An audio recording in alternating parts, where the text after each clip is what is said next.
आज देखते हैं थोड़ा कॉन्शियस माइंड क्या होता है और सब कॉन्शियस माइंड क्या होता है और इनके काम क्या होते हैं, क्योंकि दोनों के काम डिफरेंट है और इसकी समझ ही आपको कोई भी काम करवाने के लिए सक्षम बनाती है। चाहे आप पढ़ाई में यूज़ करें, चाहे आप पढ़ाई में यूज़ कर लें, या आप किसी क्रिएशन में यूज़ कर लें, या आप क्वांटम स्पीड रीडिंग में कर लें। क्योंकि क्वांटम स्पीड रीडिंग का गेम केवल आपके माइंड का होता है। अगर आपने अच्छे से समझा है और क्लैरिटी के साथ समझा है और कोई शक नहीं है तो आप 1 हफ्ते में करने लेंगे। अगर आपको शक है और सीख भी रहे हैं तो यही चीज़ आपको 20 से 25 दिन खींच के ले जाएगी।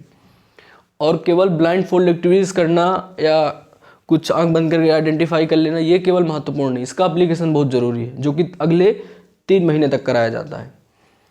तो एक्टिवेशन अलग चीज़ है, एक्टिवेट हो जाता है आपके माइंड, आपके सबकॉन्शियस माइंड में चीज़ें चली जाती हैं तो आप बिलीव करने लगते हैं, तो आप हाथ से भी चीज़ों को स्कैन करने लगते हैं, कान से दूर दूर की चीज़ों को सुनने लगते हैं, नाक से बड़ी दूर की चीज़ों को स्मेल कर पाते हैं।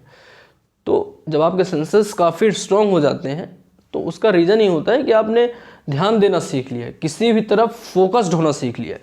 जो काम आप बुक्स, अगर ये मोटी किताब है, कोई भी किताब है, जो काम आप महीनों में न कर पाएँ वो केवल 10-15 मिनट में आप सिर्फ फ्लिप करके बुक को पढ़ सकते हैं, और ऐसा होता है।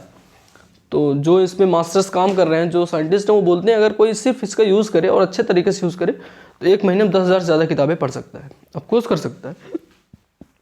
थोड़ा देखते हैं कॉन्शियस माइंड क्या होता है, सबकॉन्शियस माइंड क्या होता है। तो जैसे आप ये वाला इमेज देखेंगे, इस वाले इमेज को आप अच्छे से देखिए, इसमें लिखा है कॉन्शियस माइंड 10% एंड सब कॉन्शियस माइंड 90%। तो कॉन्शियस माइंड 10% क्या होता है? जब आपको कोई बोलता है विल पावर, इच्छा शक्ति रखो, आप कर पाओगे, हाँ थोड़ी देर बोलेगा तो लेवल ग्राफ ऊपर जाएगा, चला जाएगा तो फिर ग्राफ नीचे चला जाएगा। क्यों होता है? क्योंकि आपने सिर्फ अपने आगे वाले मस्तिष्क समझा है, सिर्फ आपने 10% आपका दिमाग काम किया, तो ये ऐसे होता है।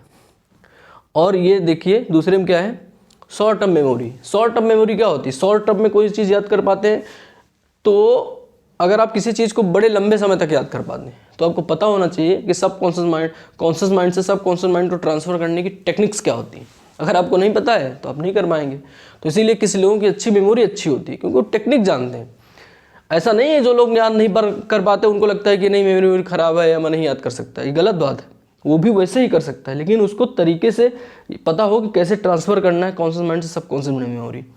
अगर वो जानता है तो वो बहुत सी किताबें याद कर सकता है।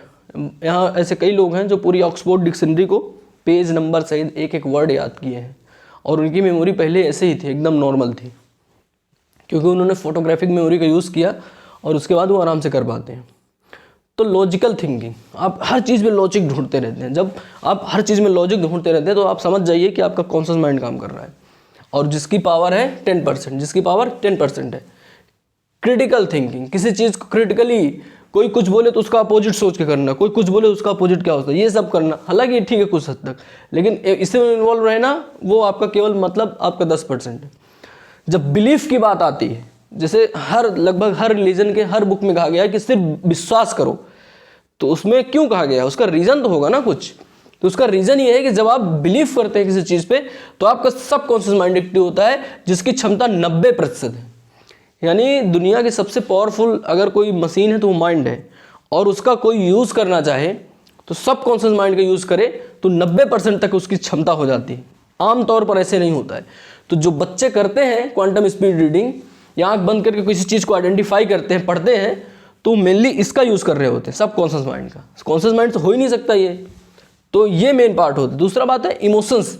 जब आप किसी चीज़ से इमोशनली अटैच होते हैं, चाहे पढ़ने से हो, चाहे अपने फैमिली मेम्बर से हो, चाहे अपने फ्रेंड से हो, या अपने किसी आर्ट से हो या म्यूज़िक से हो, तो जब भी आप इमोशनली किसी चीज़ से अटैचमेंट होते हैं तो कब टाइम गुजर जाता है आपको पता नहीं चलता। तो वो यही होता है, इमोशन आपके सब कॉन्शियस माइंड का पार्ट होता है। जब कोई क्रिएट करता है कोई चीज़, अच्छी पेंटिंग करता है, अच्छी म्यूज़िक करता है, अच्छे गाना गाता है, अच्छी आर्ट्स बनाता है और रात भर बनाता है, उसको थकी नहीं होती और थक सकता ही नहीं है, तब उसका सब कॉन्शियस माइंड काम कर रहा होता है। तो वो इमोशनली उससे अटैच होता है। जब किसी चीज़ को आप हैबिट जानबूझ के ना करें, अनजाने में कोई चीज़ हो रही हो, कोई हैबिट में ही आ गया हो, लोग बोलते हैं कि आपकी आदत ख़राब है, तो एक्चुअली में आदत इसलिए ख़राब है क्योंकि वो आपके कॉन्शियस माइंड में चली गई है, वो हैबिट बन गई है। अब उसको जल्दी बदला नहीं जा सकता। बदला कब जा सकता है? जब आप इसी लेवल पे जाएं तब आप बदल पाएंगे। केवल यहाँ से सोच के नहीं बदल पाते। लोग समझाते हैं ऐसे मत करो ऐसे मत करो, वो यहाँ का पार्ट है, थिंकिंग का पार्ट है। यहाँ तक कोई समझा देगा तो हट जाएगा हमेशा के लिए। तो इसी तरह लॉन्ग टर्म मेमोरी होती है, बड़े लंबे समय तक किसी चीज़ को याद करना, वो सबकॉन्शियस माइंड का पार्ट होता है। इमेजिनेशन जो कि सबसे ज़्यादा इंपॉर्टेंट है। जब आप रात में सपना देखते हैं तो रियलिटी थोड़ी होती है, वो तो इमेजिनेशन होता है। लेकिन उस समय आपको रियलिटी मालूम पड़ता है, रियल से भी ज़्यादा रियल लगता है। उस समय सपने में ये भी नहीं लगता कि ये सपना है। जागने में तो लगता है तो कम से कम जाग रहे हैं, सपने में तो लगता है कि तो सपना एकदम सही है। तो इमेजिनेशन होती है और आपकी इमेजिनेशन होती है। इंट्यूशन क्या होता है? इंट्यूशन आपके अंदर से आता है। कोई चीज़ आपको लगता है बस मैं कर लूँगा, हो गया, आप कर लेंगे, इसका कोई लॉजिक नहीं हो सकता, बस आप कर लेंगे। बहुत से लोग हैं इंजन के बारे में नहीं जानते लेकिन अच्छी ड्राइविंग करते हैं। क्यों करते हैं? क्योंकि उनको लगता है मैं कर लूँगा, बात खत्म, उनका सबकॉन्शियस माइंड एक्टिव हो गया। तो ये मेनली अंतर होता है दोनों में। तो आप जैसे कुछ भी पढ़ेंगे यहाँ पर, आप जो भी आप पढ़े, चाहे यहाँ पढ़े माइंड में ये वाला चार्ट देख ले, तो इसमें long term memory, feelings, emotions, habit, relationship patterns क्या होते हैं, क्रिएटिविटी, आप कोई भी चीज़ क्रिएट करते हैं, आर्ट्स, म्यूज़िक, ये जो भी है वो क्रिएटिविटी में आता है। डेवलपमेंटल स्टेज होती है, बच्चों में सबसे ज़्यादा एक्टिव होता है क्योंकि वो डेवलप कर रहे होते हैं। तो ये सब चीज़ें बहुत ज़्यादा ज़रूरी हैं किसी को मानसिक रूप से समझाना कि सबकॉन्शियस क्या होता है, कॉन्शियस क्या है, अगर सब उसका यूज करना जान जाए। क्योंकि जितने भी बच्चे क्वांटम स्पीड रीडिंग करते हैं उनको ये सब बताया जाता है कि पूछो, अगर डाउट्स है तो 100% डाउट होना चाहिए, क्वेश्चनिंग है तो 100% डाउट के साथ हो, और क्लैरिटी है तो 100% हो, बीच में नहीं होना चाहिए। I don't like people in between. तो सेम चीज़ यही है कि अगर किसी को नहीं विश्वास तो पूरा क्वेश्चन करे, क्या है, कैसे है, क्यों है, कैसे होता है, साइंस क्या है, क्या है इसका साइकोलॉजी, सब पूछे। और उसके बाद डाउट्स नहीं होना चाहिए। पूछे तो एक बार पूछे, सब पूछे और उसको समझे। अगर वो एक बार सब कुछ ये कर पाता है, समझ पाता है, तो उसके बिलीफ आ जाए, बस हो गया, वो क्वांटम स्पीड रीडिंग करने लगे। ये बच्चे करें या बड़े करें, बात एक ही है। तो कुछ लोग जो नहीं कर पाते, जिसमें टाइम लगता है, उनका रीज़न नहीं होता है कि वो शक करते रहते हैं। शक करेंगे मतलब ये नहीं कि बिलीव कर लो, शक करेंगे मतलब उनका सबकॉन्शियस माइंड एक्टिव नहीं होगा। तो मैंने मेनली आपको कॉन्शियस एंड सबकॉन्शियस माइंड के बारे में बता दिया है। बाकी इसकी बहुत सी समरी है, बहुत सी बुक्स हैं, बहुत सी डिटेल्स हैं, उसको जो इंटरेस्ट है वो पढ़ सकता है। Thank you.